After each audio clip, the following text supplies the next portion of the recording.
If you're an artist who cares about creating deeply authentic art, but you worry about using AI, then this video is for you. You might feel uneasy, like AI is gonna steal your creativity. You might be secretly worrying that you're losing your voice when you use AI. Maybe you haven't even found your voice yet, or haven't started using AI because you're worried about all these other things. Well, if that sounds like you, then in this video, we're gonna help give you some clarity on how to use AI in your creative practice without feeling like you're losing your soul. And so my name's Jake Dunn, this is Elli Milan, and together we've helped hundreds of thousands of artists, like actually around the world, pursue their passion for art and find meaning in the artwork that they create. And so we really wanted to do this video because we felt like now is a pivotal moment in history. Like, it's so important for artists to enter this discussion right now. We don't have all of the answers, but we've worked with hundreds of thousands of artists. We've seen so many artists create amazing artwork. We've seen, you know, some artwork that tends a bit more towards vanilla, let's say, and we want to make sure that we help artists as much as possible create art that is authentic to them and is deeply creative. So that's what this discussion is going to be all about, and we welcome you to the channel if you're new here. Okay, so Elli, what do you feel like? I feel like in order to understand how to not let AI steal your creativity, you have to understand a little bit about like what creativity is. So like what do you feel like creativity is? It's sort of this nebulous thing. There's so many different thoughts surrounding it, but. Yeah, also, just so you know, when I hear the words or the title, don't let AI steal your creativity, I think of that phenomenon that a lot of artists are worried about, that if I put my art out there, AI will steal it. It's my creativity. I created this piece of art, and AI is gonna steal it and regurgitate it in some other manner, and then some other artist or some other entity is going to use it in a, you know, not good way, in a robot way. And now, you know, that's how I think a lot of people like think of it. They'll become exploited, basically. Exploited. The AI is going to exploit artists because it thrives on creativity, and that goes for writers and musicians and anybody contributing to culture. Whatever they put out there on the internet is now going to be sucked in by AI and refashioned in some way. Yeah. But to your creativity question, it's kind of a separate issue, right? We'll put it on the shelf and we'll try to get to that too. Yeah. I think what creativity for me, you know, I don't have like a working definition that I've thought. I know you've thought more about creativity than I have, but for me, it's having like a combination of natural habit. I think everyone is creative and can be creative, but some people are dull in their creativity because they haven't exercised it. And the more you exercise your creativity, then the sharper it is, and the more quickly you're going to move into being creative. So being creative is being almost cynical or curious about status quo. You want to do something different. Status quo is this, I'm gonna do something different. And so, you know, like before this started, we had this overhead camera up here from a previous thing we were filming, and it was on, and it was showing, you know, a funny, you know, angle of Jake, and Jake was like, we could start like that, and I said, well, it's creative, then, you know. So to me, that's like creativity. It's questioning, it's challenging status quo, it's altering something, it's doing something different, it's turning something on its end and pushing boundaries. It's always something different than what is ordinary. Yeah, that's really good. So what I hear you saying is kind of two parts, that it's a skill, and that almost in order to be creative, you have to believe that there's latent, unrealized potential, which is sort of a fancy way of saying that better exists out there. Yeah. Like there is a better possibility. Yeah, but maybe it isn't better, because sometimes it's super creative, but it's like a hot mess, you know? So it's not always better, it's different. Okay. Different isn't always better. That's true, yeah. And then you go back to status quo going, oh, it's so much better. Yeah. You like find that. it in cooking. Yeah. Cooking is where I find that a lot. Yeah, because there's so many different spices. What if we put cinnamon in eggs? Ugh, why'd I do that, you know? Yeah. Yeah, I think for me, if I wanted to like approach it like a scientist and think of creativity almost as like a formula that you could pick apart and kind of develop, because I think at the end of the day, like everything is a skill. And so if you think of like, okay, if creativity objectively is a skill that one can acquire, every person is born with this latent potential of creativity within them, but then there's also these skills that they can acquire throughout their life. Yeah. What are the subsequent skills that a person needs in order to become more creative, right? And to me, I think a big part of that is establishing authorship, taste, and execution. And authorship it comes from authority, or the word author, right? And that, I think, is related to your experience. Like, it is the unique imprint that every person has, the unique set of experiences throughout their life, the combination of different events that they've gone through, and their perspective on those events really lends itself to authorship. And then in terms of Well, on authorship, it's because you were going to go on to the next one. Yeah. It sounds like it sounds like you're also saying it's what you have authority in. Yeah. And isn't that interesting? It's the same root word, authorship and authority. Yeah. Author. Yeah. Yeah. Yeah, totally. It is. That's exactly a key component of it is the authority. It's like how do you develop authority? Well, it's through experience, basically. Okay, what if, though, just to challenge that? Yeah, like I said, discussion, not a... Yeah. So, like, the classic example, the young students in creative writing class, and they want to write a story about the Vietnam War. But their grandpa or their dad was in the Vietnam War, or had friends that were, and they didn't personally experience, they have no authorship, they have no authority, and they want to write a fictional story about it. If they exercise creativity and imagination, maybe it won't, and they write it from that perspective, and it's well done because it's creative. Would it work? I think through imagination, you can create because you are tapping manufacture. into your experiences. Yeah, you can manufacture like maybe borrowed authority or like borrowed authorship. And mixing it with your own personal experiences. You create, in that specific circumstance, you create authority or authorship in, let's say the Vietnam War, by interviewing different people, by doing research into it, by like really sitting with what would it look like and trying to immerse yourself in, the day-to-day. Engaging your imagination. Yeah, and engaging your imagination. I think you can kind of like create that. But that's a really key point that like I want to dive deeper in terms of how people are misusing AI, I think. Okay. But just before we get to that and how people are misusing AI, just to talk about the other components. So just to reiterate, authorship plus taste plus execution. So taste is basically like where you put your attention. So taste is, it's your attention, but how you distill and what you absorb from the things that you consume, right?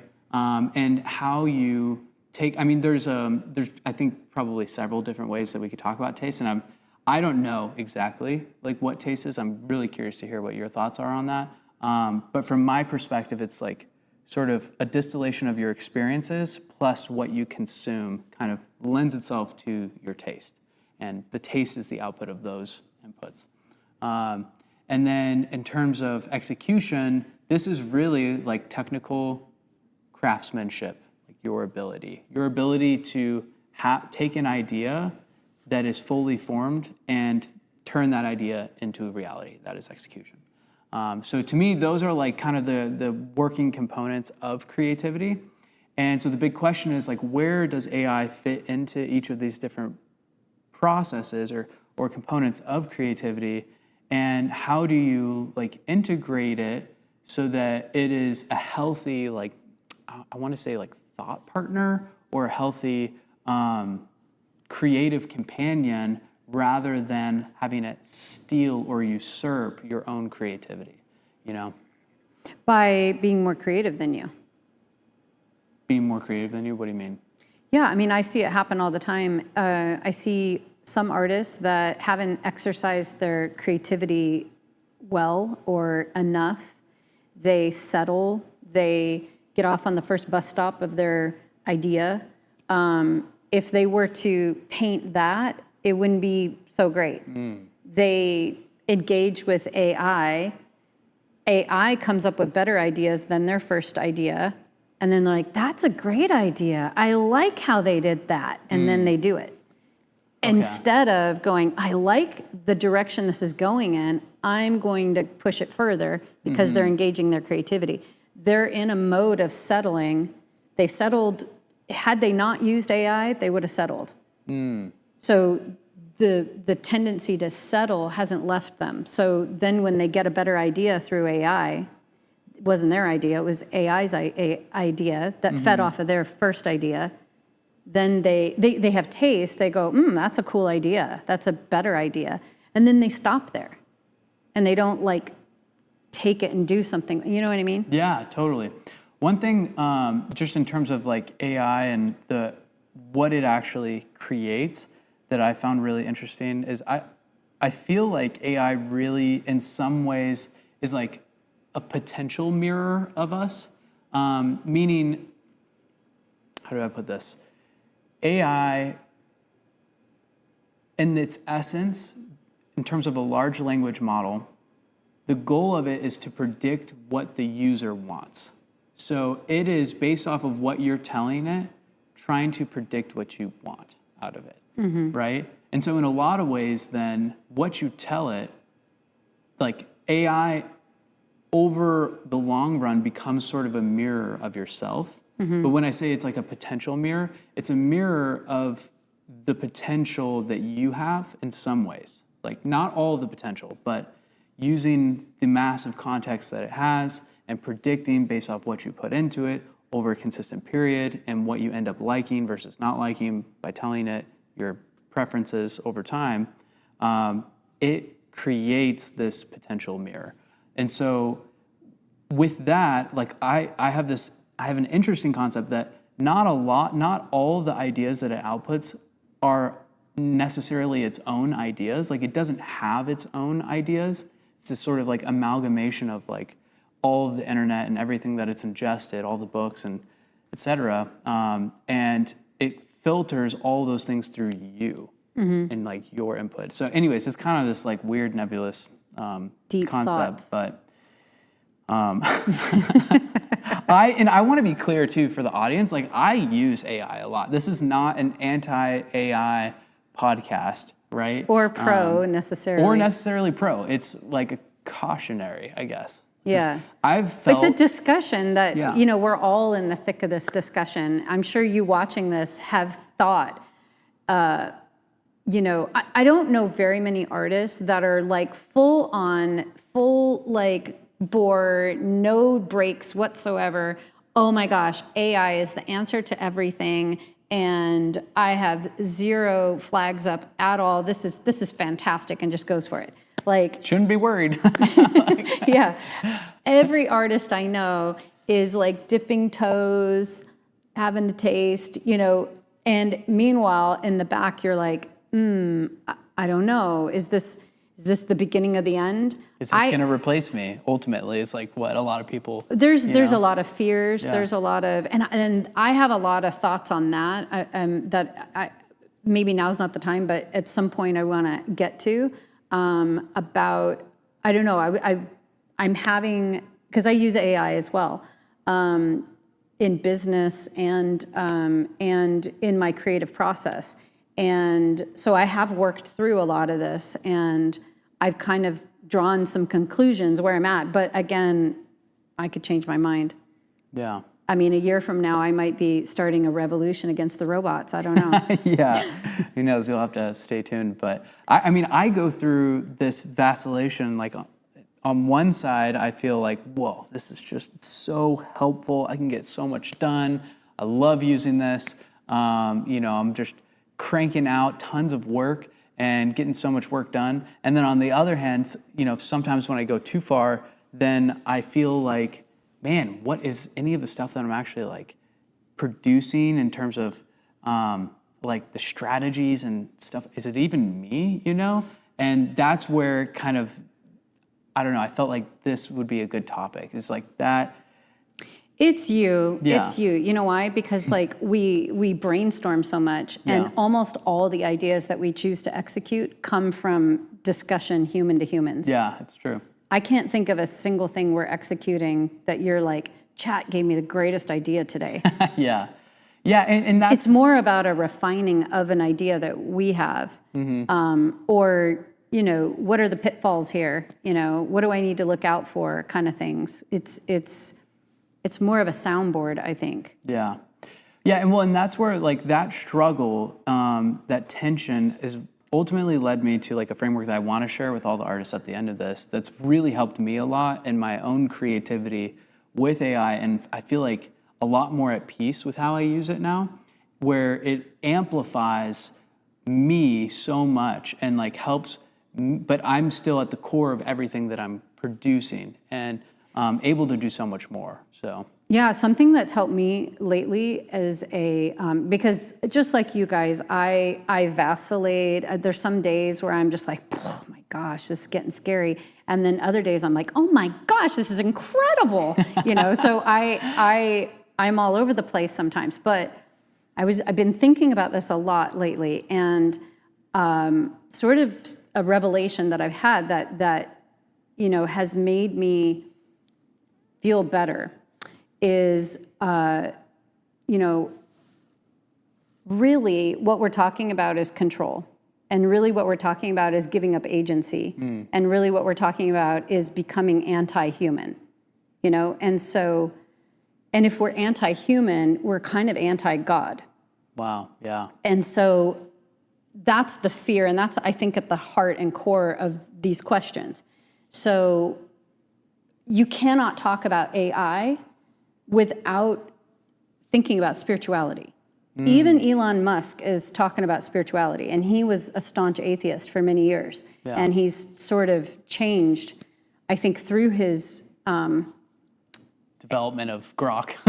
Yeah, or it's a big show, who knows? But he, there's no way to really talk about this subject without dealing with the spiritual nature of it, because what we're talking about is losing our humanness and the creativity. And where do we get creativity? There's an origination story to all of that, and that what makes us human is our spirit. So if you're on this side of the spectrum of human spirit or the spirit of God, and there's a whole range in between, you're still talking about something spiritual. You're still talking about something that's the opposite of a robot.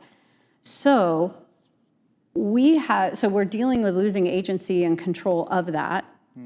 And that has been going on for centuries. That's the spiritual battle that's happened since the beginning of time. So in my opinion, this is an opinion,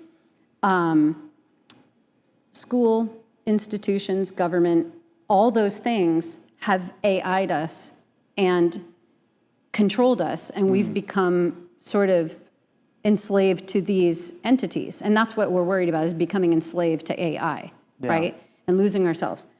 Losing our agency. Losing our agency. And what AI has actually done is leveled the playing field, because all of the elite structures that have ruled over us for so long, now you can be a startup mom and pop business and function at the same level as a company with 300 employees, 5 years ago or 10 years ago. Yeah. And that, you can go from rags to riches so much quicker because of AI. You can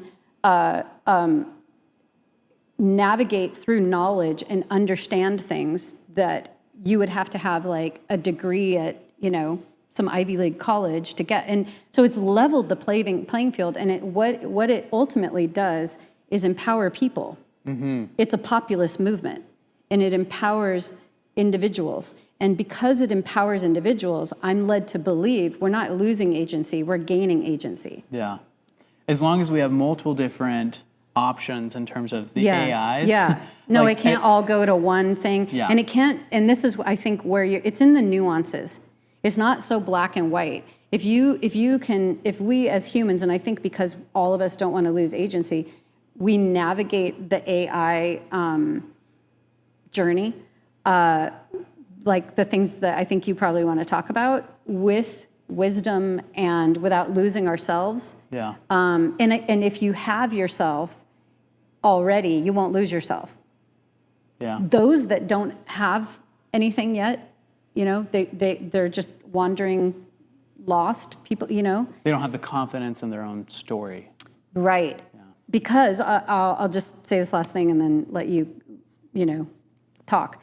I had, I write a blog, right, as you know, and a few times after I write the blog, I'll run it through AI just to see what kind of improvements can it make. Every single time it's crap and I don't use it. Yeah. I've only done it a few times, and I read it and I'm like, this is like not what I want to say or how I want to say it. But that's because I had myself. If I didn't have myself and it wasn't important to me how my words were, I am likely, because some of it is better written. Yeah. But the heart isn't there. And the authorship. Yeah, what's that thing you say I do a lot where I repeat myself for effect? Is it anaphora? Yeah. I think so. Yeah, maybe I overuse it. I don't know. But I do that a lot when I write, and every time ChatGPT takes it out. And I'm like, that's not powerful anymore. Yeah. And so that's not Elli anymore. So, and I know you can train it on your style and your voice, and probably a lot of writers use it. But every time I go and I read it, I'm like, this is too robot. And I think those are the nuances that it's like humans have to you have to know yourself, have your story, have your authorship. Yeah. If you know your authorship and you maintain your creativity, your authorship, and your taste. So when you do see AI do something, you're like, nah, I don't like that. Yeah. So anyway. No, that's really good. And I feel like such a powerful realization. And, making sure to look at this entire discussion through not just like a purely physical lens, but also the spiritual lens as well. And thinking about, the things that are intangible and hard to articulate doesn't mean that they're not important parts of the equation, or even like the entire equation. Yeah. But I think what you're getting at and kind of articulated there at the end in terms of authorship and its importance is so key to maintaining your sense of self as you increase your output or as you create more, basically. So like how do you think an artist can go about claiming their authorship? I think that's like what when we started the mastery program, AI didn't exist. Yeah. And, most people watching this know what the mastery program is, but in case you don't, it's a 1-year program that we have that helps artists learn everything they need to know about having an art career, including the skills. So you learn to paint, you learn to draw, and you learn how to find your voice. And in figuring out what your style is and what is your voice behind that style, in that whole process, it's a journey of knowing yourself, and not just like, I like this and I like that, and it's deep. It's really profoundly deep. And that journey of understanding, where do you come from? What is your why? What is your purpose in life? What's at the core of your beliefs? What is your pattern of behaviors? What is your temperament? Those types of things. It's your exterior, how I come off to other people, but also your interior of like, where are you anchored? And that whole process of knowing yourself and not in a narcissistic, navel-gazing way. It's for the artist to become a servant. It's for the artist to serve culture. And so, but I think it starts with a journey of like understanding who you are, why are you here, and what are you doing?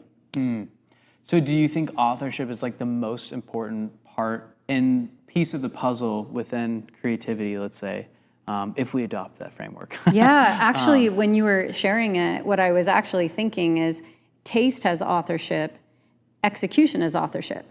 Because execution is like the skills you choose to pick up, they're all synergistically together. Yeah. Because even the skills that you gravitate, you can't have all the skills, you know? So the skills that you gravitate towards that you really finesse and you become an expert at are based on your taste, which is based on your experience, you know, and your authority and, you know, so, and what resonates. So I think they all have this synergy with each other, and you can't have really one without the other. But I think that all of them have authorship within them. Yeah, totally agree. They're like puzzle pieces where, you know, parts of the puzzle sticks out and goes into the other, and that's how they all fit together. Yeah, and really without execution, without action, your creativity is not even real. Yeah. It's just this like... It's unrealized. It's unrealized, yeah. Yeah. Yeah, I love that. That's so good. Well, it's your idea. Well, I love the execution of it. Yeah. The realization of it. It's really good. Okay, so where in the process, let's get to like the practical here for artists who are watching this, like where within, you know what, let's zoom out. How do you use AI right now? So how I don't use it, I do use it, but I don't use it that much. I use it, that's not true. I use it a lot. So I use it for... It's like, where do I use it? You know? I know. Well, I'm comparing myself to you, and we use it in different ways, I guess. So Me aside, how do you use it? Well, I would say like you're super creative in business and marketing, and so that's where your creativity uses it.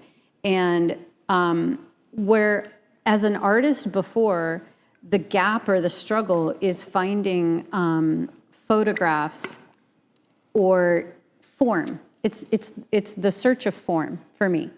So, because I paint in a more realistic way. It's not totally realistic, but it's semi-realistic. So I need to know what something looks like.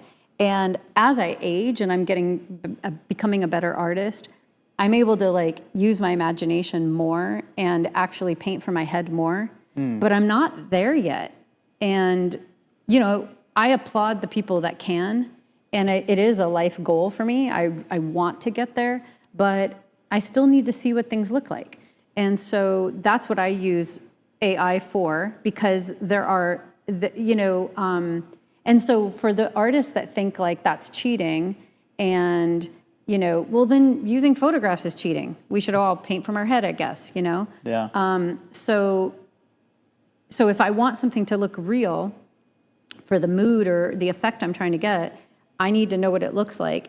And if I want to paint a breaching whale that's, you know, going this way, but in the moonlight, which they probably don't breach in the moonlight is my guess, because you don't see pictures of it.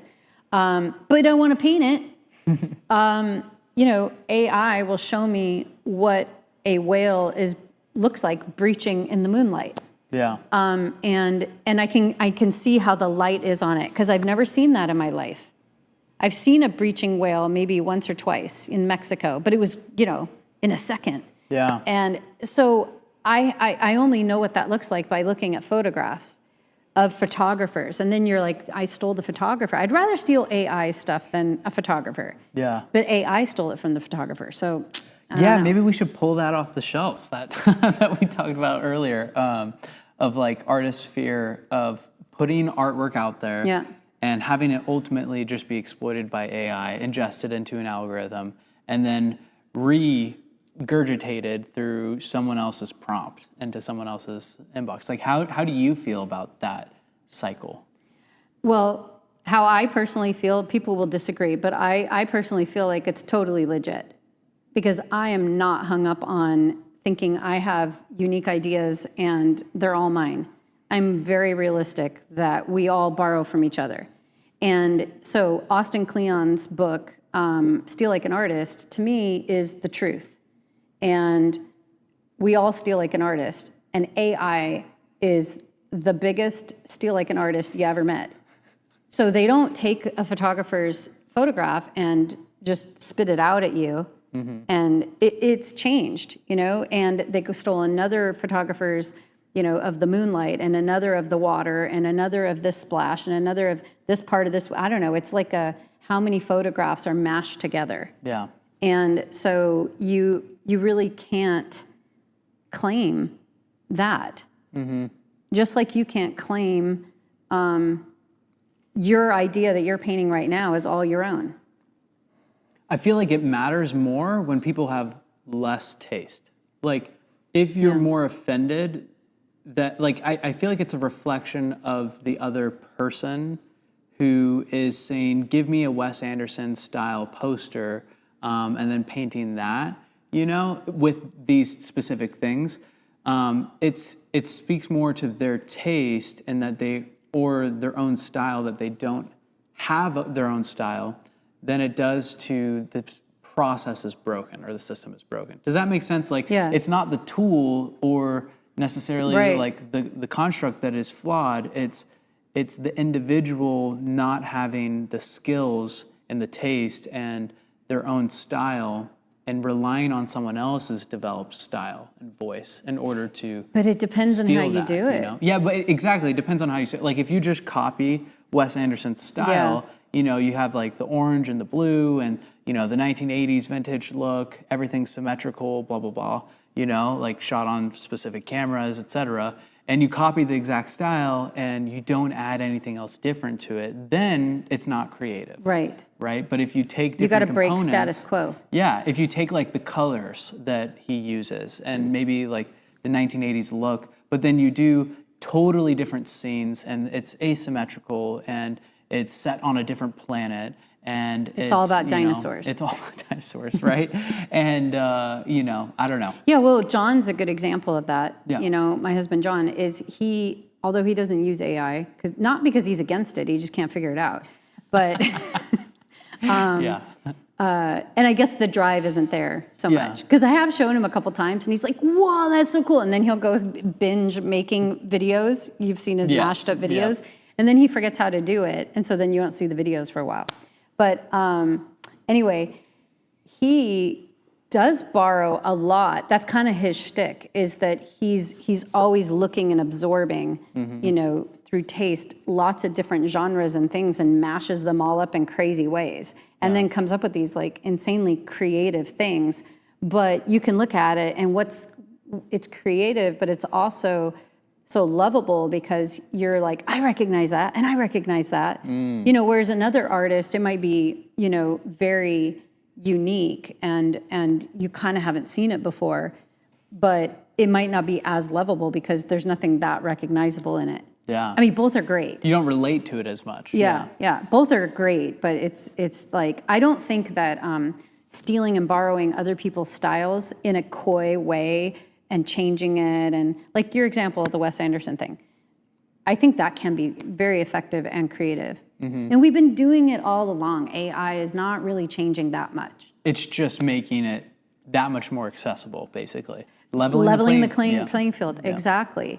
And I think that's the biggest key that is overlooked, is that what is revolutionary about AI is not all the things we're afraid of. It's actually the opposite. We are, who should be afraid is the institutions, the governments, and the elite order. That's who should be afraid, because the people are being empowered. Yeah, it's true. So, okay, going back to how you use AI, just to summarize, just so that everyone who's watching, because I'm sure a lot of the artists, who really look up to you are curious, how do you use AI? So basically, to summarize, you use AI like Midjourney or maybe Chat I use it. Grok. I use it to get photographs, and then I do not paint like AI I'm just looking for the photo.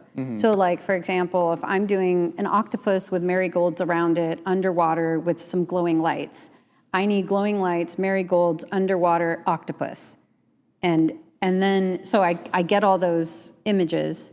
I mean, sometimes I just go on Pinterest and grab images, but it's a combination. I don't write into AI, give me a glowing octopus that's orange and blue underwater with orange glowing marigolds around it, dark moody water, blah, blah, blah. And then it spits out this like glorious composition.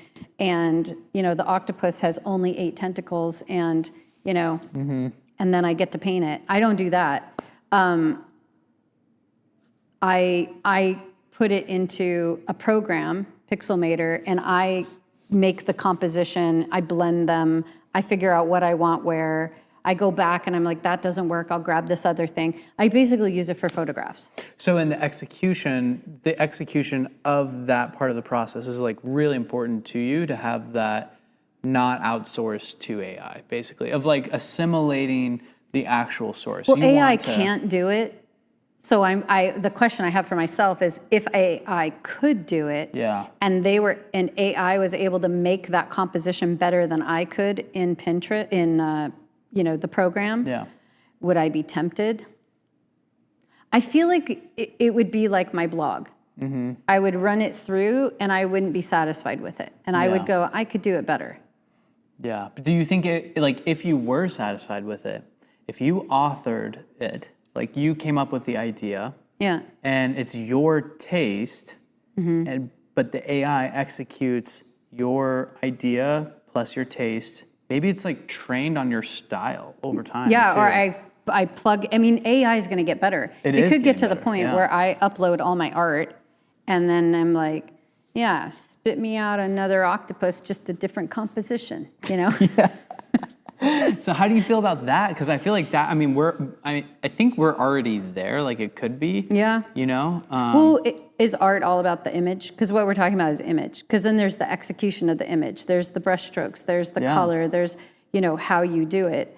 This is just the creative process of source making that we've zoomed into. Yeah, because the painting of it is very different. But that's why I think what's going to be I don't think it's cheating, and I still think it's art, because anytime you have the energy of the human delivering that brush stroke, and you're not like putting your brush on the AI robot and typing away, I want this painting. It's you, the human, touched it, that human touch. I don't think it's cheating, but I do think if we evolve there, when we evolve there, and that's why I'm really in pursuit of painting more from my head. I think that the art that doesn't, that deviates from reality and is more... fantastical. Yeah, and expressionistic. Yeah, is going to be, more desirable. Yeah. So I'm evolving as AI is evolving. I don't know what I'll do in the future, but right now I use it to get photographs. So let's say I actually saw this thing, not to like strike fear into the hearts of everyone who's watching this, but I saw a company out there that is trying to produce robot arms that can hold brushes and paint with them, so that they can go from like basically, if you think about it, it's sort of like a printer. Like in a lot of ways, that's like the future of printing. Well, I saw 10 years ago at Larson Jewell, they had a printer that printed textured impasto oil paint. And they showed us an oil painting printed. It wasn't robot arms painting, but it was, that's almost unnecessary because they have printers that do it. Yeah. Why do you... If you want like the layering, I guess, anyways, if the layering matters in terms of the image, then... I don't know. Maybe. Somehow the printer does it. Yeah. But you could tell it felt lifeless. It wasn't impressive. And obviously it didn't get very far because nobody's seen those. Yeah, it's true. So, okay, where kind of the conversation kind of morphed a little bit. How do you use AI? Yeah, okay, we can go to that. So, how I have started using AI in the last like month or so, and I've kind of vacillated, like I said before, is really before going to use AI, because a lot of what I do is just conceptual. It's ideas, it's writing, it's copying. With AI, writing is the fastest way. Like writing is the fastest medium for AI to accomplish, and it's the fastest iteration cycle. Like boom, immediately write something. And a lot of the writing that I do is more strategic, right? Not as much of it anymore as like directly what people end up consuming, but it's what informs the people who end up writing the stuff and creating the things that other people consume. And so where I have started using it more is, or how I've started using it is, I intentionally struggle first. Like I want to experience discomfort with an idea, and not necessarily discomfort, that's the wrong term, but I guess in some ways it does feel uncomfortable, like when you just don't know the answer, and the temptation is I could just write out a pretty good prompt, get a pretty good answer, but it's not exactly right. And it goes back to what you're saying, like it's not the pinnacle of execution that I am after, or it doesn't quite meet my standards for taste. It's like the good enough kind of thing. So really it's a question of like settling. And for me, I recently have become less willing to settle for ideas. So how I use it is I struggle first. I will write like a brain dump, basically. And I will do my absolute best to get as many thoughts out about a subject as possible. And then take like a lot of context. Like we're talking like sometimes like 2,000 to 3,000 words of context. And then have a prompt that is like, help me structure my thinking about this and challenge me on any potential weaknesses in my thought process. Are there any blinders that I have on that I don't realize that I have on? Are there any strategic mistakes that I might be making, or different areas within our business that this could affect that I'm not quite aware of? So that's a lot of like how I'm using AI now, and the results of it are just so much better, because no longer does my ChatGPT shine me on and just say, you are so smart, Jake. Wow, every single idea you produce is gold.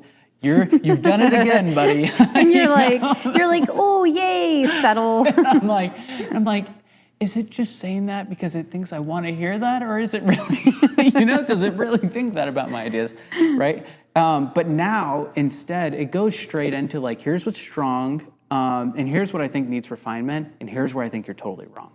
And it like actually tells me like point blank where I am wrong, which I really appreciate. And then it gives me the opportunity to debate. And the way that I've thought about this now is sort of more of like a philosopher. And I think about like, okay, Socrates didn't just come up with his ideas in a vacuum, right? Like he had Plato, he had all the other philosophers around him. So what AI is for us, what AI can be for us, is a philosophical sharpening tool. Like it can be a device to sharpen our minds, but it depends on how we choose to use it. But on that, education has changed. So, they had the Socratic method to discuss things, and they were culturally encouraged to discuss things.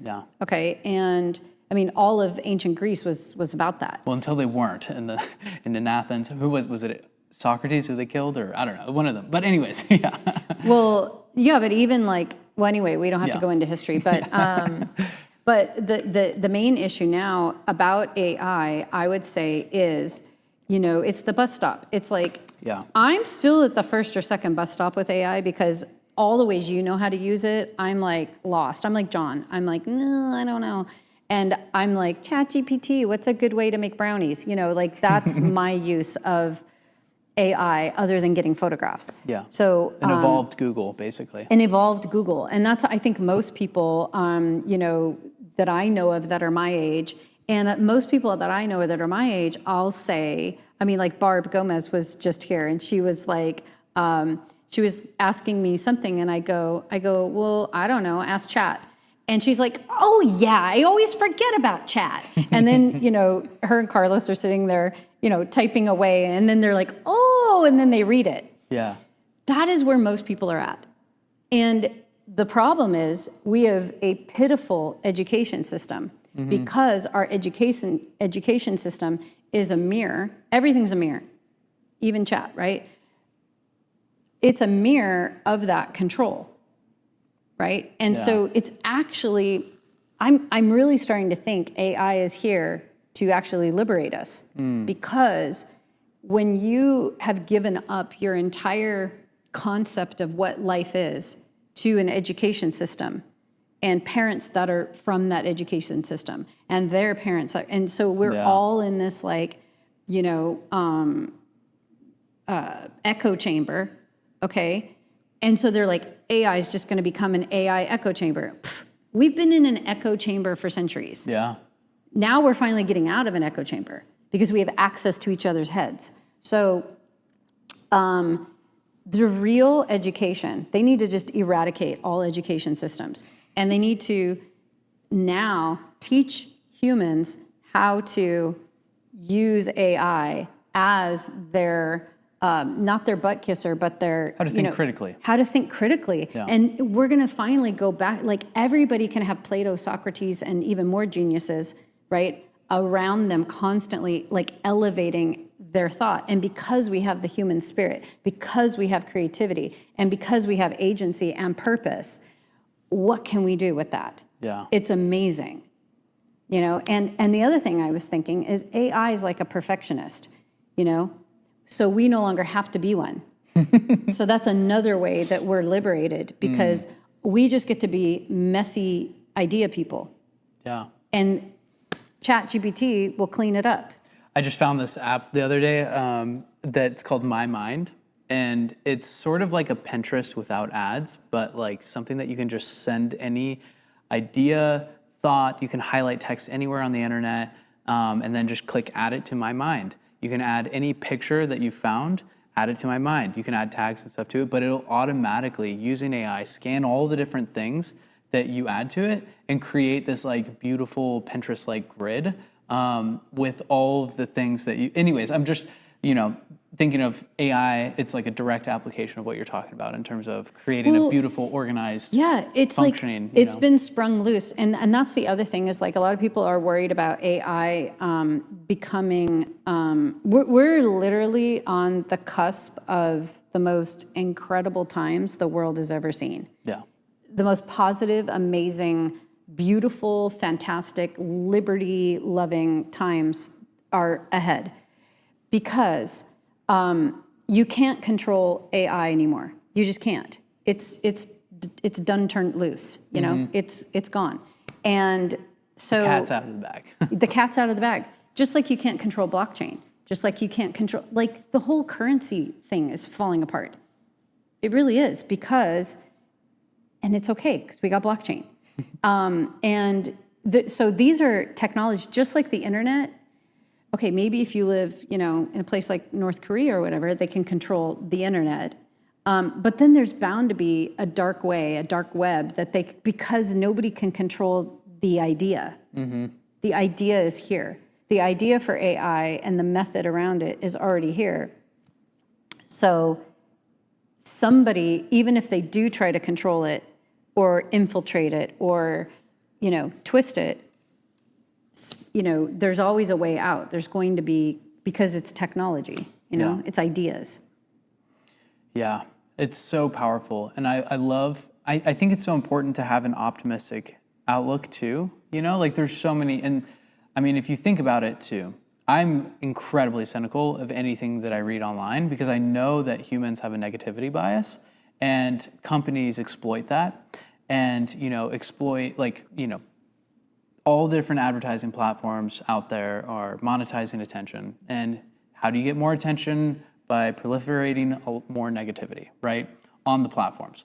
So, I mean, obviously they're not all negative. That's, you know, there's a ton of people who are adding positivity and beauty into them, but a lot of the major publications, you know, like if you see, I love Diary of a CEO in terms of the podcast. I don't know if you've ever seen it, but if you see the trailers for it, they are ridiculous. Like, it's like the world is ending and water isn't safe, air isn't safe, you know, like you're not allowed to breathe anymore. Like every single piece of clothing that you wear is bad, right? And the outlook that I've tried to take is like a total detachment from that. And like anytime I see negative stuff, like the first thing that I realize is like, okay, they're trying to grab my attention. Just flip it I around, understand. and that's probably what's true. And I like genuinely like a lot of the podcasts and that I've seen of Stephen Bartlett and the Diary of a CEO. So I'm not trying to like say anything bad about that. But if you create this space between stimulus and response, right? Stephen Covey talks about it in 7 Habits, Highly Effective People.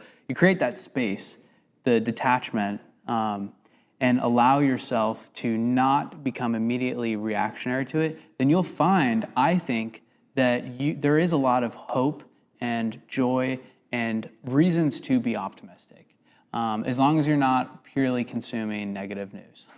And you look on the bright side and you like recalibrate to look for those things, then that's one of the most, the highest leverage things that you can do for your life, and if you want to be a successful person, that is.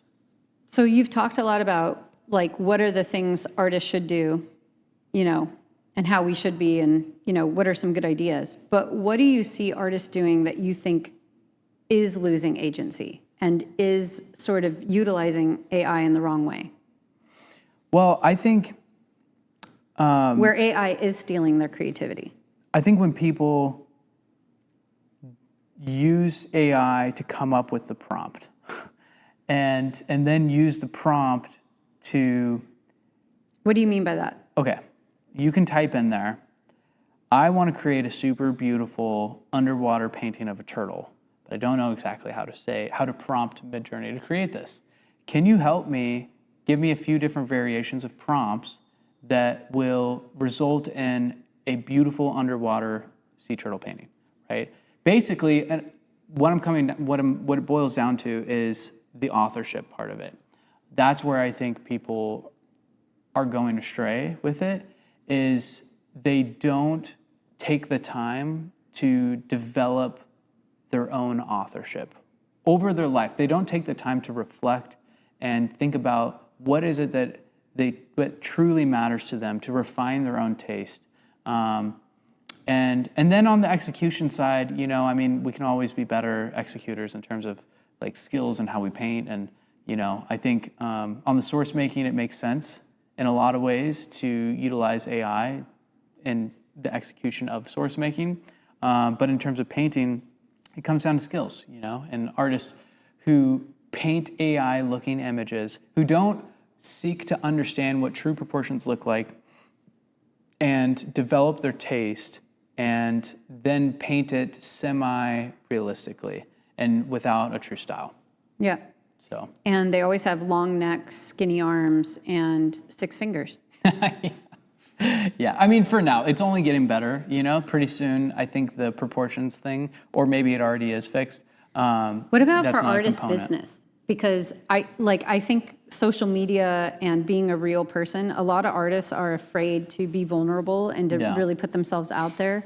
And now AI has become a mask. And, I can see, when people write or videos or pictures or it's starting to become really fake. Yeah, as soon as you see an M dash,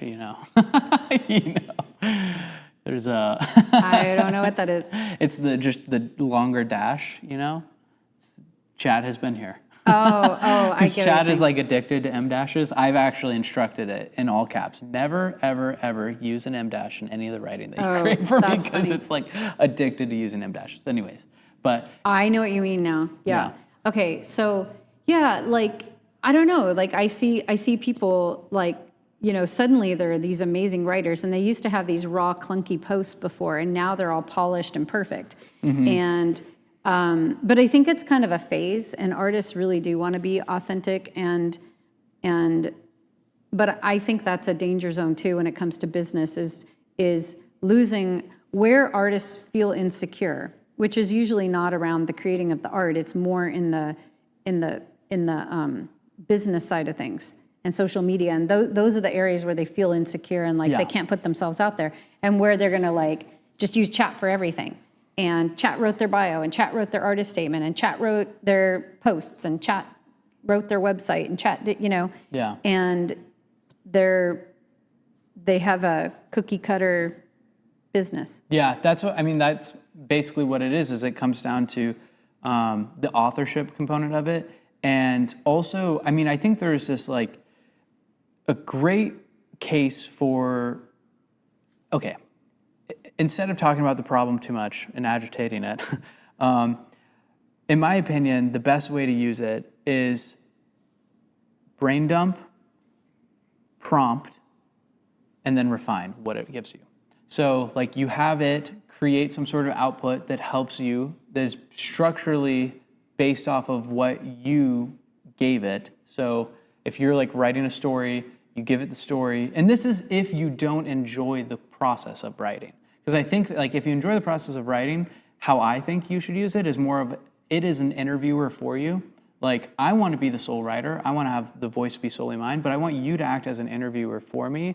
And this is my goal in what I'm creating. Like, if you had a blog post and you didn't want, like, you're like, I don't know what to write about. These are the types of things that I typically do write about. Could you act as an interviewer and try to pull a story out of me? That is a great way to use it as well. Or you write the blog and then you say, critique this blog for me. Yeah. Where is it weak? Where does it not? Don't rewrite it. Don't edit it. Yeah. Just critique it. I think that the main struggle right now for all people, but we're in the art business, is in artists. And what would be, a fantastic service is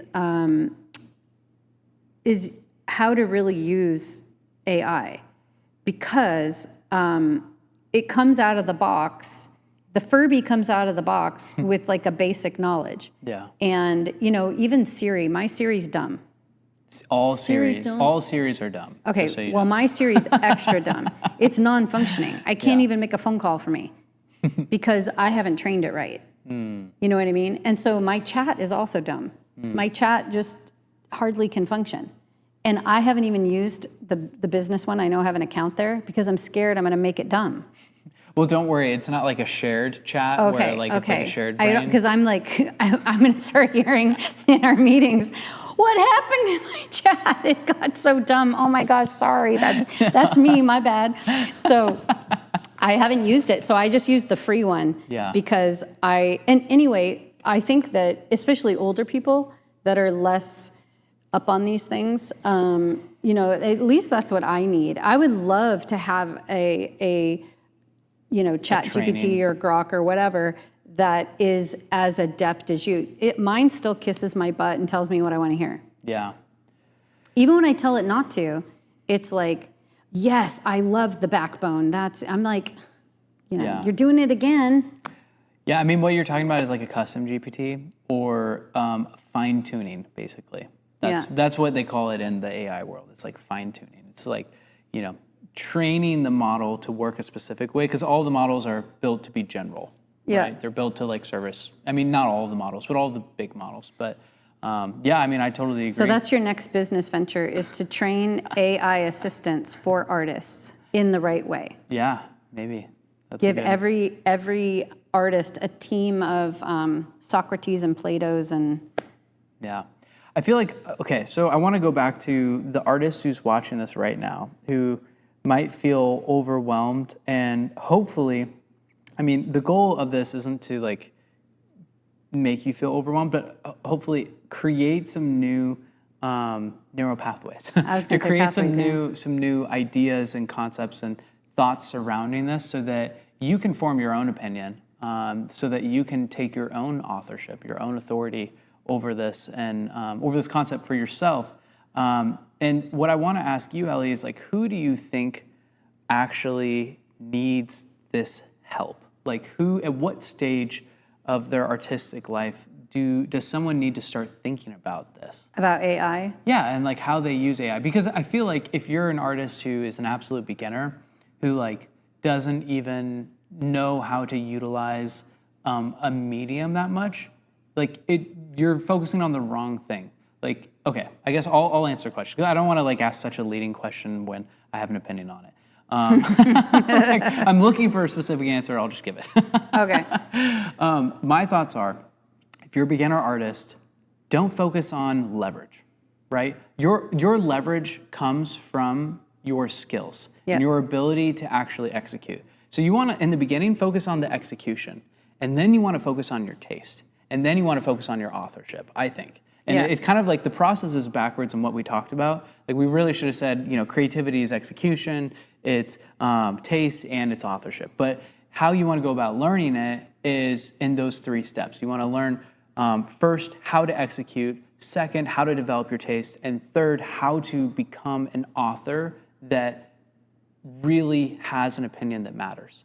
And we actually are going to be spending 3 hours diving into this exact, basically 3-step process of build skills. That's what it is, right? Elevate your taste, find your style and your voice as an artist. And then third, learn how to build a lifestyle that is created around your creative practice, that's built around your art and how you create art.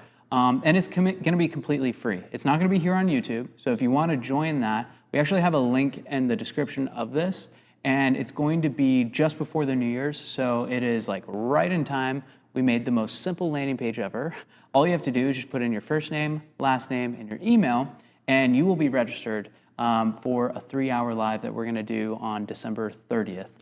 It's going to be so, I think, life-changing. It's going to be, if you want to really succeed as an artist, if you don't even know what success looks like to you, but you know that you want to be an artist. If you are an artist who is, somewhere in that execution phase, and you've built some skills, you've learned a little bit about what it is that you like, and you're starting to find your voice a little bit, but you're just not quite confident there. You don't feel like you're there yet. You're not ready to launch into whatever artistic success means to you, whether that's working with galleries or posting more on social media, or even just being proud to show your work to your family. If that sounds like you, then you should absolutely be there for this 3-hour live. It's going to be super fantastic. It's going to be step by step. So we're going to go through an entire structure. We'll have slides and a presentation, and there'll even be a digital download so you can follow along and journal along as we go through this process too. And it's going to set you up for success in this next year of your life and help position you to be able to make the most out of your creative practice. So if that sounds awesome to you, then whether you're watching this live, also people who are watching this later, this is going to be available as well, not just live, but I highly recommend joining live because you get to actually have Q&A section. Speaking of which, I want to make sure that we get to any questions. We'll probably have time just for a few questions here, but go register now for that. It's right in the top of the description, pinned at the top. So yeah, it's going to be a lot of fun. I'm excited about that. Yeah, I'm super excited about it. It's going to be really great. And I agree, really life-changing. And I can't stress enough, it's partially knowledge, it's partially history and authorship, and a lot of this is intuition and feeling.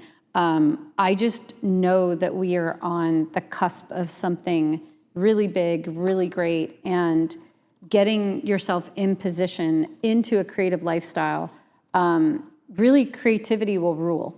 And those that are most exercised in their creativity are going to have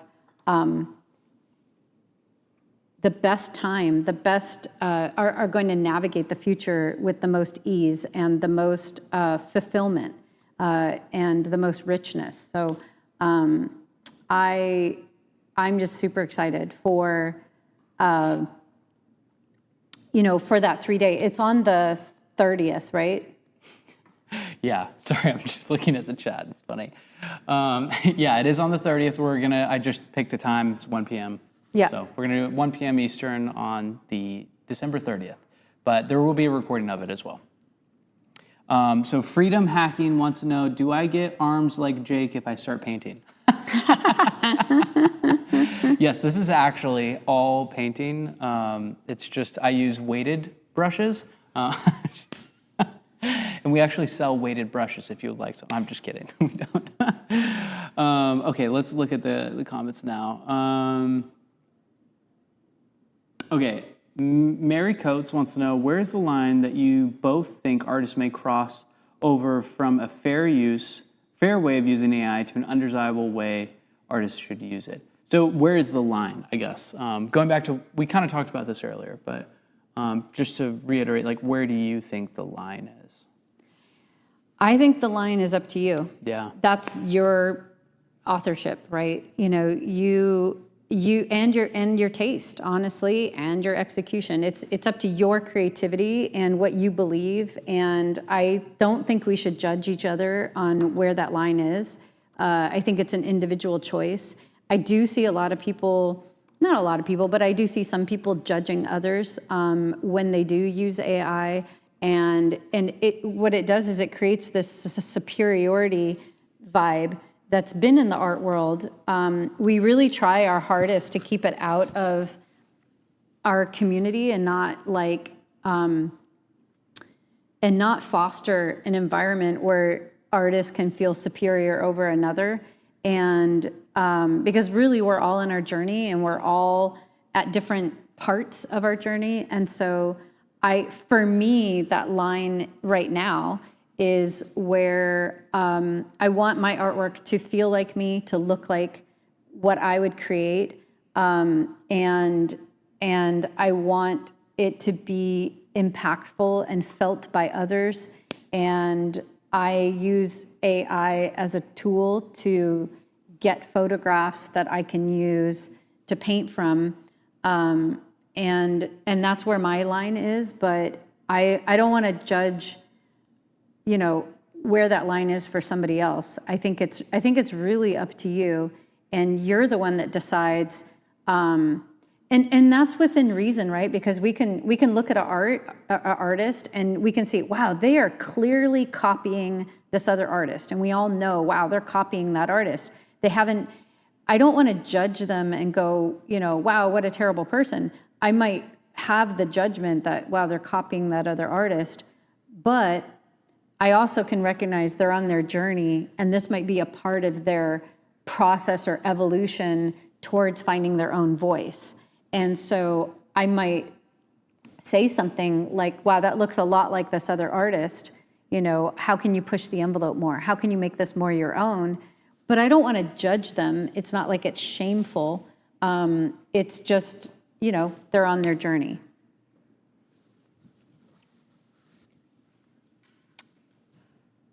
Okay, Natalie wanted to know if the live is for new people or mastery students too. I would say this is more geared towards newer artists. Like mastery program students wouldn't get as much out of this as someone who is not a mastery program student.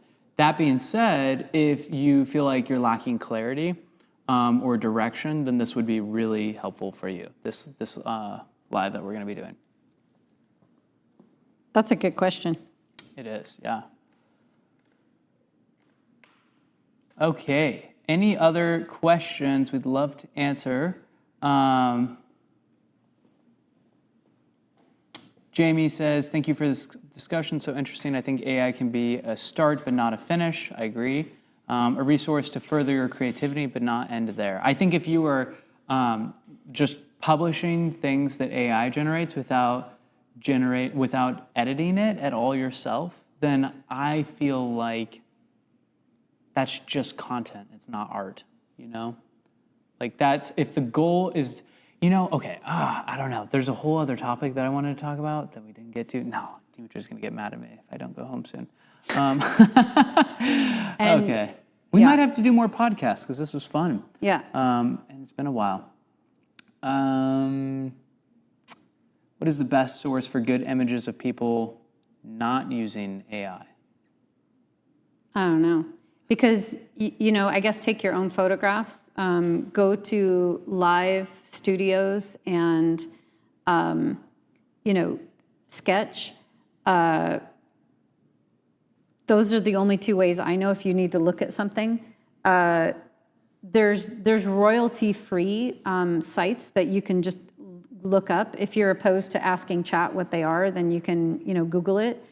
But I feel like whether you use a photograph by a photographer that if you think about it, using a photograph that a photographer took, okay, a human being took it, even if they give you permission to use it, are you not stealing something? Is there not a loss of authorship in some way by using that photograph? I feel like there's less authorship loss in a computerized compilation of a lot of photographs to arrive at a new image that a robot made. Because now you take that image and you make it art. You're not gleaning from a flavor or a mood or something that photographer captured. You know what I mean? Mm-hmm. It's like that the photographer there's a spirit in that, in that photograph, and that sometimes leaks through to your art. So now that photographer has a little thumbprint on your art. And if you like that, if you're like, wow, I think that's cool, that's beautiful, okay, then cool. But I kind of feel like the mashup in AI is more pure because it's a nothing. It's a blank slate. There's no spirit there. There's no attitude. I create that. Yeah. Yeah, that's really good. Anything goes, whatever. Yeah, I mean, it is, again, it's such a personal choice. It's a personal choice. It really is up to you. And I feel like it's like a moving line. Like, it's not like there's this line in the sand, and if you cross that line, then what you're doing is wrong. It is tough. I think it comes down to like your choice of morality and what that means to you. And a lot of it, I think, comes back to the intentions behind it too.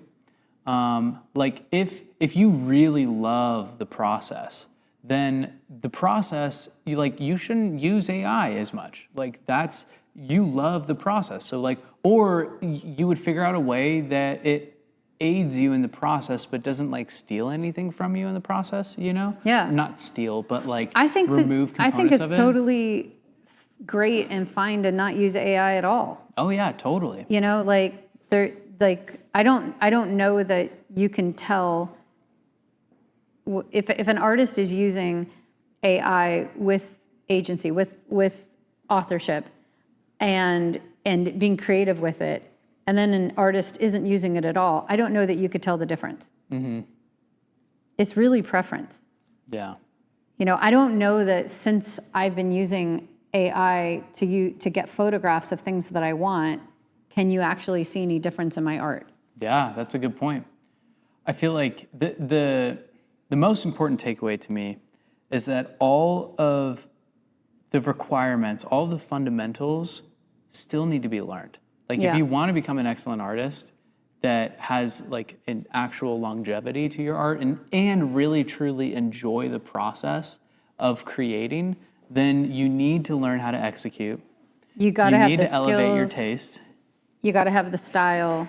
And you need to discover your authorship, Yeah, and you have to know even after that. So skills, your style, and how you build your business, because we live in these glorious days that you can do this, you could do that, you could do this. There's a million ways to monetize your creativity. What is your way? What is your path? So you got to learn that sort of business side of things and how to be a business person, how to operate as an entrepreneur and a creative person in today's economy and today's world. And you put all those three together and, it's amazing. And that's what the mastery program really is those three things. So, so with that, maybe we should wrap up. Yep. And if you haven't signed up yet for the free workshop that we're hosting on December 30th, or you're watching this past December 30th and you want to watch it right now, then go ahead and click that link at the top of the description. It's going to be pinned in the description, also pinned in the comments, and we'll see you in our 3-hour workshop on how to succeed as an artist in 2026.